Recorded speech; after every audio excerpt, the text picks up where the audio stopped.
Hey guys, Richard here. Isn't this awful familiar? Welcome back to some more Super Mario Galaxy. Last time we kinda saved the universe. Not gonna lie. We kinda saved the universe. And this time, we're gonna do a couple things. So you can see all our files in all their glory. This is a backup. Shush. And last time we unlocked the ability to play as Luigi. What I'm gonna do quickly is go into this file here. Yeah, it doesn't change. And you'll see there's 121 stars. Don't worry about it. It's fine. So let's go through Luigi quickly. My plans for the future are to one day cover Super Luigi Galaxy, as it were. That's what people classify as. It's basically Luigi's version of Super Mario Galaxy, and people say it's Super Luigi Galaxy. I don't know, I think it's cool. Differences with Luigi. He jumps for a longer space of time, he is faster, he skids. He jumps higher, jumps further, spinning. He's just all around awesome. I love playing as Luigi because of that extra bit of speed. I don't know, it's just me. I think it's just me. And yeah, people sometimes classify this as more difficult. It is more difficult because Luigi is very slippery to control and try to use, but he does allow for quite a lot of shortcuts, and I honestly like that. So that was that. Yeah, there's not much to show off with Luigi. That's why I wouldn't be doing a whole playthrough. There's nothing to show really with Luigi. That hasn't really been shown with Mario. So one day I'll probably get onto it, but until then, yeah. Anyway, the main thing I want to do is go... Well, basically, there is one more star you can get. Let's go in here. Of course, this isn't a file we've been using, but fair enough. If you manage to get all 120 stars with Mario, you unlock Luigi.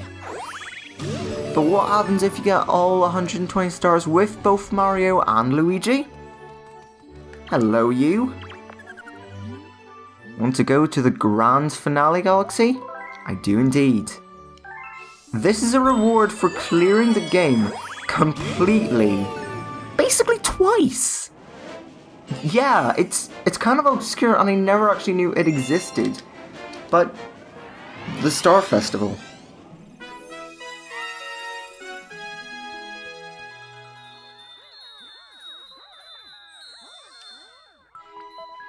Welcome. Welcome one and all. This is the Star Festival. You might think, what's so special? You obviously didn't watch the first part. This is the beginning of the game. You're last to arrive. Everything's quiet on the home front. Well, this is where we first began. You only get this for getting 240 stars, basically. And it's a very simple, easy mission. All you have to do is go around the Star Festival, talk to people, talk to Toads, and yeah, you see lots more Toads with shields. Don't forget to be in the castle garden. Check out the view. Oh, sweet view. Sweet view, bro. Sweet view. Sweet view. And it's a really pleasant way to end the game. Considering most Mario games now end with an incredibly difficult mission, which actually started in Super Mario Galaxy 2. Ooh, spoilers. I've pretty started. I just find this really just a pleasant walkthrough. Nothing happens. Make way! Oh, super fast Sonic. I think Pingu's going to cry. Look at Peach's castle. It's even more impressive than I imagined. And yeah, you've even got penguins and gearmos. Well. So you still want to race, huh? I am not lose next time. Yeah, because we're not gonna race next time. Is this Billboard? Hey, it's me. Yeah, me? Billboard. Your world is such a cool place. If only I want to... sign. Remember, good, clean fun is only good when it's clean. Jeez, Captain Prick. Captain Toad! We have to talk to you. I'm Yellow Captain Toad. I'm doing my best impression of Toad being Captain. Not bad, eh? Not bad at all, Yellow Toad. That isn't the Yellow Toad, of course, that's just a Yellow Toad. It's just a Yellow Toad. But we do have... Bling, bling, bling. 64 coins, not bad. What do you have to say? The captain's right over there. Go ahead and talk to him. Mr. Mario! Male Toad here. You gotta hear this! We did such a good job, they're promoting us to Royal Guards! With me as Royal Guard Commander, no one will ever kidnap Pizza's Pizza again. Ever! Koopas, Boos, giant overgrown moles, whatever! Bring it on! That was my worst impression of Toad, but it's also my own impression of Toad, so shush. We can talk to Smart Toad. What's Smart Toad have to say? Did they really promote that guy to Royal Guard Commander? But the leader is the least brave of them all. What does Sleepy Toad have to say? Midnight snack. Aww, I love Sleepy Toad. And Green Toad, Mining Toad. Gosh, I'm a Royal Guard. I don't know if I should salute myself or not. I love that line. Yeah. Anyway, we don't have a lot more to do. Again, it's just a pleasant walk through. They could have just put a star at the end, but guess not. There's one up there you have to backflip to get it. That's really the hardest purple coin in this entire mission. I know, weird. Star Bunnies! Star Festival? Star Bunnies? Yeah, I'm sensing connection here. We know who the real heroes of the story are. Look at the shooting stars. Starbirds are falling everywhere. I've never seen anything like it, and we'll race again soon, right, boy? No! I'm not coming back anytime soon. Hang on, do you have anything different to say, Miltoad, if I haven't collected those coins? Mario, come see me once to get all the purple coins of something special. He will indeed. Before you grab this 121st star, talk to Miltoad. He will have mail suddenly. Mail! Mario, here's a congratulations letter for you. Do you want it? Yeah. I sent a letter to the Wii message board, so look out for it. So we'll do that, but we have a star. Shine! I completely forgot about this until now. On the Wii message board, there's Hydroventure. No, on the Wii message boards, we get a little bonus message. Dear Mario. Jeez. Dear Mario, congratulations. We'd like to send you a galaxy-sized thanks for saving all the Power Stars and playing to the very end. Until next time, the Super Mario Galaxy staff. And we get a little picture here, which I think is kind of nice. It's just a picture of Mario with Princess Peach and Lumas. Peach looking like, what are these things? Mario looking like, yeah.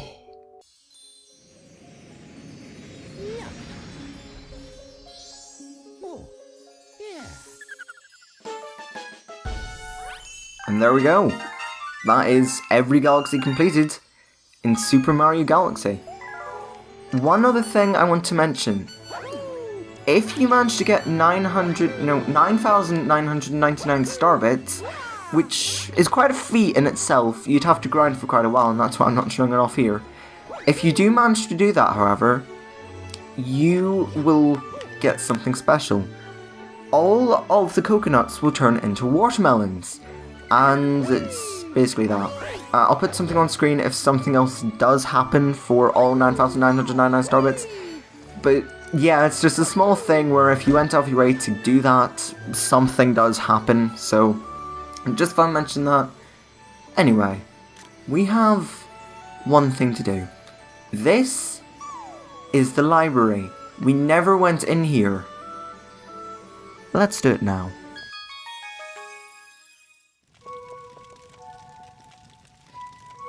Is what I would say if this wasn't a completed file.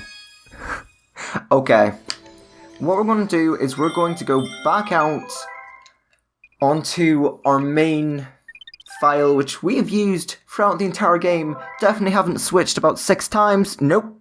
Nope, don't know what I'm talking about. Nope. Nope, not acknowledging it. Nope. Anyway, also, you get Sparkly Mario, with the amount of deaths. Holy dang. Okay, so if you manage to get all 242 stars, it will show you your deaths. I can't wait to come back to this file when we eventually do and see how many deaths we had. Oh boy, or even this one, my very first completed file. I don't think I'll touch this one. I kind of want to do this one. I kind of want to go through this one, because this is our LP file. You know, it's special. Anyway, with it being so special, let's head on and do what we were actually meant to do, except I realised we were doing the completed file, not the actual file, because I'm going to show this off, because you can't actually go to Grand Finale Galaxy. Otherwise, hold on.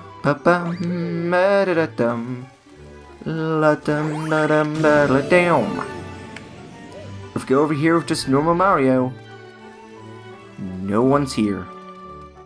So that is definitely only once you've gotten all 240 stars. But yeah, it's boring. You know, you wouldn't want to watch through all that just to get that. Building up the suspense so hard to get that.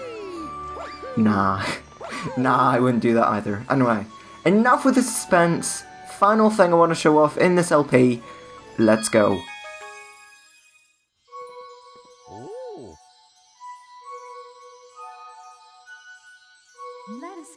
Let us begin.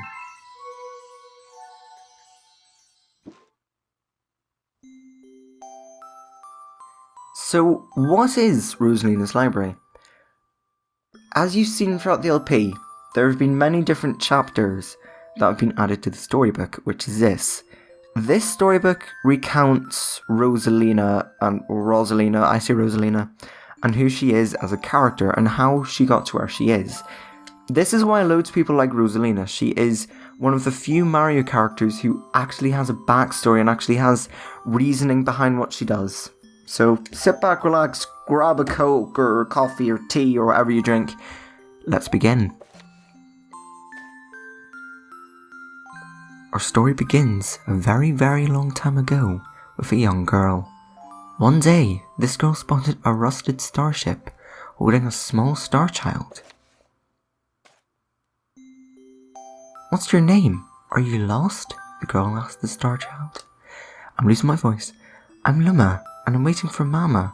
She's coming for me on a comet," said the star child, who had been waiting day and night. "Don't worry, I'll wait with you," the little girl promised Luma. At nightfall, the little girl borrowed her father's telescope and peered into the sky. She looked and looked, but she saw nothing. Hours turned into days, and then years, but still the sky revealed nothing. This is going very well. Finally, the little girl sighed and said to Luma, "If we stay here looking much longer, I'll be an old lady soon." But then she had an idea. "Why don't we go out there and find your mother ourselves?" The girl and Luma fixed up the rusty spaceship, and then the two set sail into the starry sky. And this is how the search for the celestial mother began. Chapter 2, Starbits. Days passed with no... Stop. You can go back with it. Stop. Days passed with no sight of the comet, or even a single planet. Instead, asteroids extended for as far as the eye could see. "If I'd known it was going to take this long, I would have packed more jam," said the little girl, above the rumble of her belly. Before they left, she had packed all the essentials: telescope, butterfly net, stuffed bunny, bread, milk, jam, and apricot-flavoured tea, but... "I forgot to bring water." At this, Luma burst into gales of laughter, and the girl began to pout. "As long as I have Starbits, I'll be fine," said Luma. "Want some?" The little girl couldn't stay mad after hearing this. Luma continued to laugh, and the girl couldn't help but join in. "Alright, maybe just a nibble." Leaning far out of the ship, the pair began to collect Starbits with the girl's net. They almost fell out a few times, but they kept on collecting. The Starbits tasted like honey. Chapter 3, The Comet. I said fui. A beam of light pierced through the ship's window. Thinking it was the morning sun, the girl peered through the window, only to find a turquoise blue comet shivering at her. The little girl shook the sleeping Luma awake and shouted excitedly, "We have to get to that comet." The pair descended on the comet and found that it was made of ice. They looked high and low, but Luma's mother was nowhere to be found. Exhausted, the little girl sat down with a flop, utterly unable to take another step. "Look!" Peering down at the icy ground where Luma was pointing, the girl suddenly noticed clusters of starbits encased in the ice. "Pretty good, huh?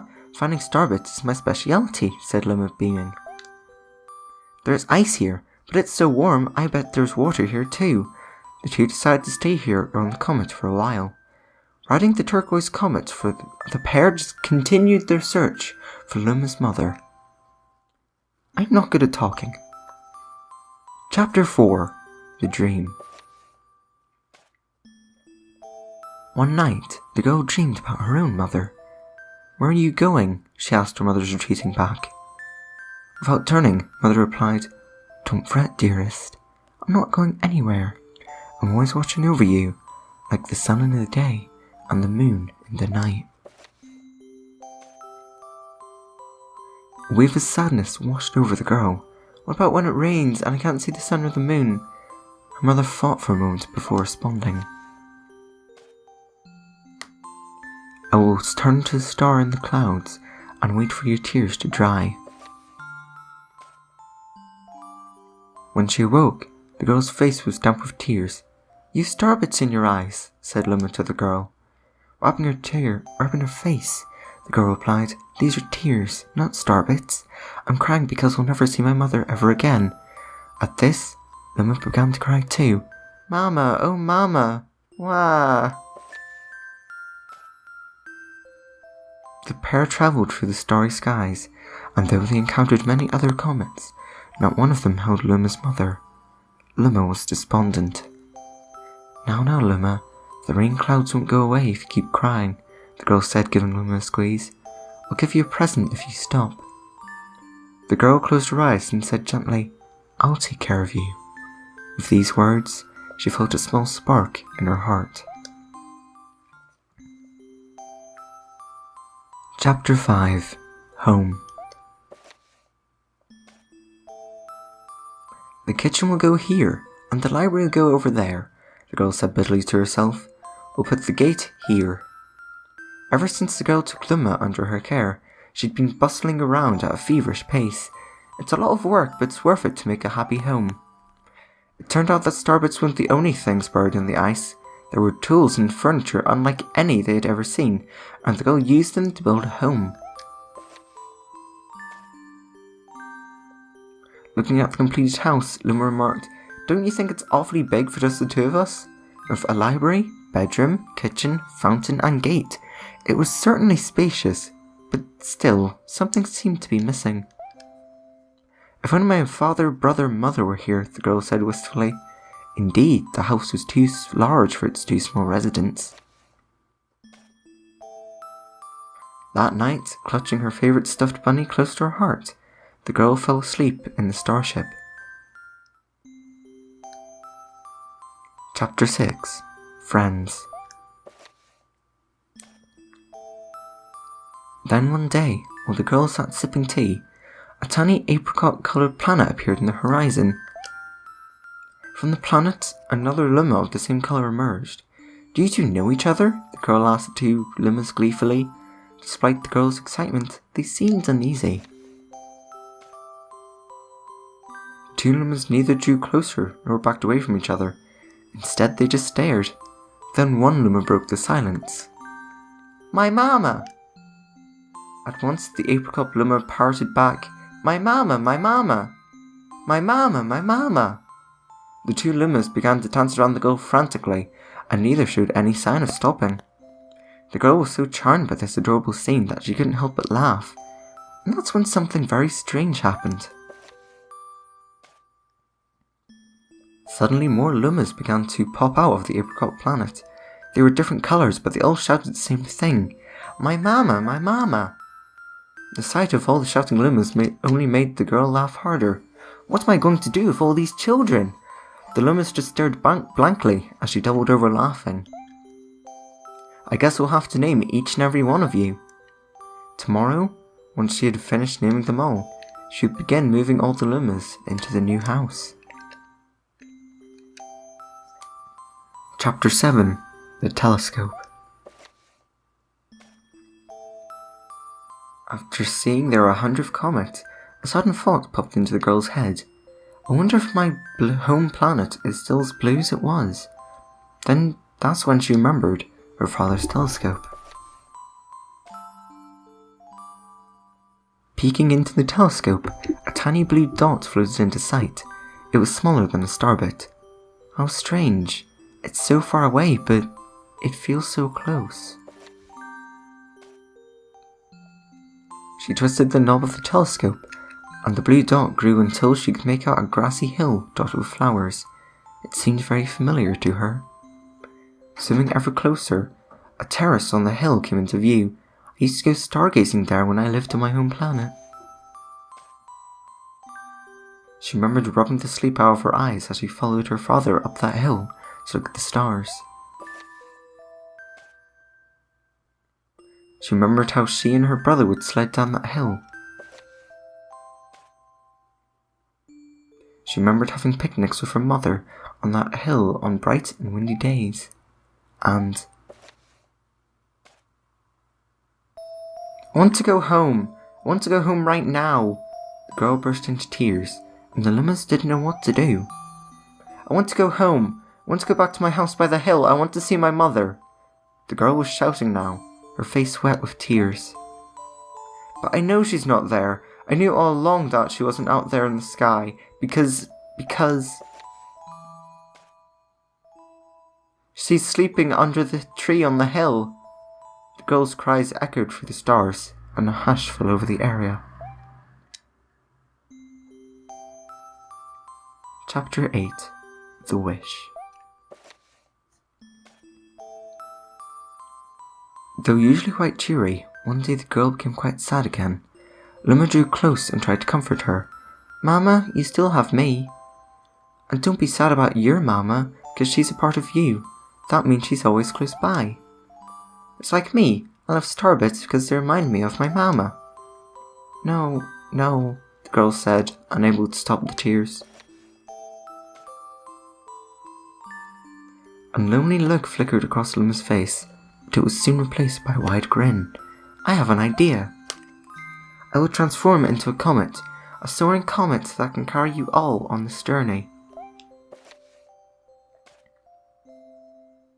With that, Luma, trailing bands of white, soared high into the sky and just as quickly started to plummet back down. Kaboom! Kablam! The ground shook, and the bright light poured out of the crater that the Luma had created. The bands of light twisted together to form a comet tail, and then Luma emerged, reborn as a comet. The girl could scarcely believe her eyes. But how? She kept asking. Our destiny as Lumas is to transform into different things, said a red Luma who had suddenly appeared. Stars, comets, planets, we can become all of these things. When I grew up, I wanted to become a star that can make someone special smile, said green Luma. Blue Luma chimed in. That Luma turned into a real cutie of a comet, didn't he? All the Lumas together said, No more crying, Mama. Thank you, said the girl in a whisper, and she pulled the Lumas close and hugged them. From that day on, starbits no longer fell from the girl's eyes. The comet set forth for the girl's home planet, its long tail blazing proudly behind it. Final chapter. Family. With its many Lumas and telescopes, the comet was quite a sight to behold. The girl and the Lumas were proud to call it home. At a welcoming party for a new Luma, the girl gathered everyone in the kitchen and said in a louder voice than usual, Alright everyone, let's bake a cake sprinkled with starbits. Then it'll be a star cake. The Lummas excitedly began to gather the ingredients. As she watched the Lummas scurry about, the girl smiled and thought to herself, "This is my family now, and I'll stay with them till they're ready to leave the nest. When they do, I'll see them off with a smile. Because that's what makes a mother happiest." That night, when the girl lay down to sleep, a soft light enveloped her and reminded her of the blue planet she once called home. But it would be nice to return home once every 100 years to nap in my favourite sleeping nook. The comet carrying the Lummas and the girl continues on its journey to this very day. With more family members in tow than can be counted, it's said that the comet visits the girl's home planet once every 100 years, its proud white tail glittering in the sky. The end. That's all. That's all. My story is finished. So, you can read this book anytime you want. There are a total of 9 chapters you can choose from, with, 9, because there's the 8 main ones, and then there's the final chapter where it all comes together. And honestly, it's a nice thing, you don't even have to get 100% to get that book. You just have to play through the game, and if you want to read it, you can. If you don't want to, nothing happens. Anyway, with everything done that I want to do, that's gonna do it for Super Mario Galaxy. I have thoroughly enjoyed this LP, and I hope you have too. Honestly, one day I may come back and do a playthrough of Super Luigi Galaxy. Like I say, stretching. I've been sitting down for like 2 hours without moving. Felt so good. Anyway, next time. There won't be a next time. I guess all that's left to say is, this has been Richard signing out. Take care, and I'll see you guys in the next playthrough. Take care.